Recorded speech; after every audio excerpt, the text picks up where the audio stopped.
A Brief History of Time. Stephen Hawking. Summary.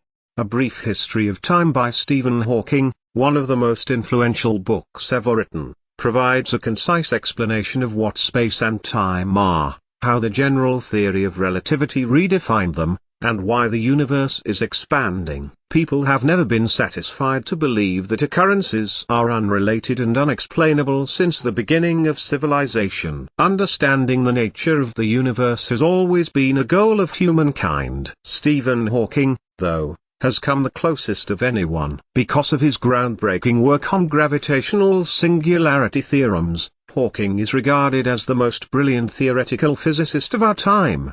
Up until his passing in 2018, Hawking was a professor of mathematics at the University of Cambridge and the centre's research director for theoretical cosmology. In addition to his studies, Hawking also authored a large number of books, including The Universe in a Nutshell and Brief Answers to the Big Questions, that made difficult subjects understandable to general readers. In addition to exploring the birth and end of the universe, A Brief History of Time covers the nature of space and time, cosmic expansion, and black holes.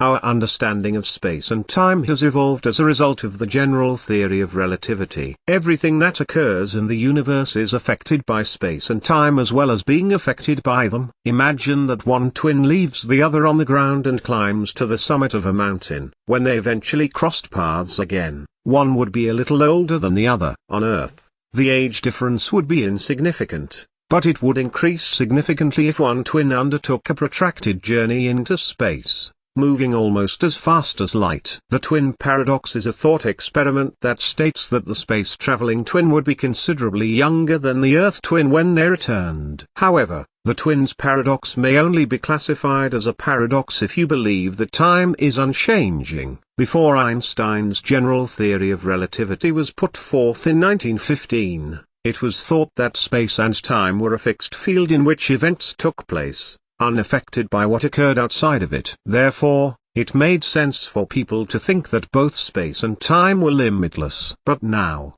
in the general theory of relativity, time and space are viewed as dynamical quantities. The curvature of space-time is altered by a body's motion or the application of force. Likewise, a body's motion or the application of force is influenced by the structure of space-time. Time is relative in the theory of relativity. Every person perceives time differently based on where they are and how quickly they are traveling. A dynamic and growing universe that may have a clear beginning and a clear end replaced the prior idea of a static cosmos that existed endlessly. The universe is expanding, as demonstrated by Hubble's redshift finding. The Doppler effect, which is a correlation between wavelength and speed, is a common occurrence. A rainbow-like spectrum is created when sunlight passes through a prism and separates into its component colors of different wavelengths. A wavelength is a separation between one wave crest and the next. Distinct hues are seen by the human eye as different light wavelengths. The wavelengths at the red and blue ends of the spectrum are the longest and shortest, respectively. The only observable characteristic we can use to distinguish between various stars in the sky is the color of the light emitted by stars. Think of a light source that generates light waves with the same wavelength and is always the same distance from us. The wavelengths released will coincide with the wavelengths we receive. The wavelength we get will be longer than when the source was stationary if, however, the source starts to move away from us and has already traveled a given distance from its initial position by the time the next wave crest is released. The spectra of stars moving away from us will change toward the red end of the spectrum if the light source is a star, which means American astronomer Edwin Hubble measured the separations between various galaxies and examined their spectra in 1929. Hubble discovered that the majority of galaxies appeared to be moving rapidly away from us,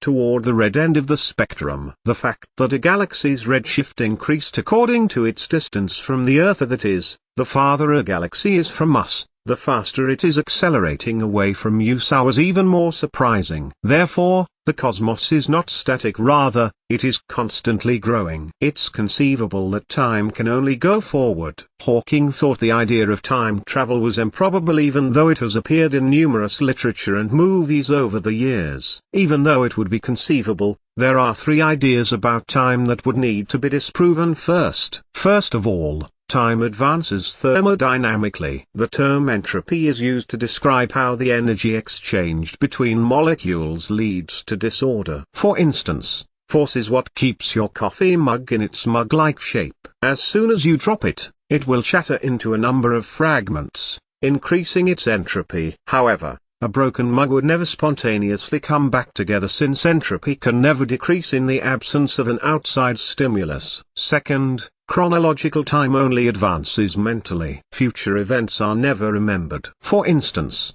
you can recall how your cup appeared before it broke, but you can never remember where the shards were exactly placed before it broke. Thirdly, only cosmic time advances. The cosmos has been growing ever since the Big Bang, with an increase in entropy. Although most scientists agree that the universe is expanding, it is unknown whether the universe could begin to contract. If the cosmos reaches its maximum expansion, it is feasible that it will begin to reverse time and entropy. However, since every mechanism that keeps us alive depends on entropy in some way, if time were to reverse, we wouldn't live to see it. More than any other person in history, Stephen Hawking has contributed to the public's understanding of the universe's secrets. The greatest mystery of all, according to Hawking, is why the universe exists at all. Despite his extensive knowledge of black holes, gravity, and the cosmos,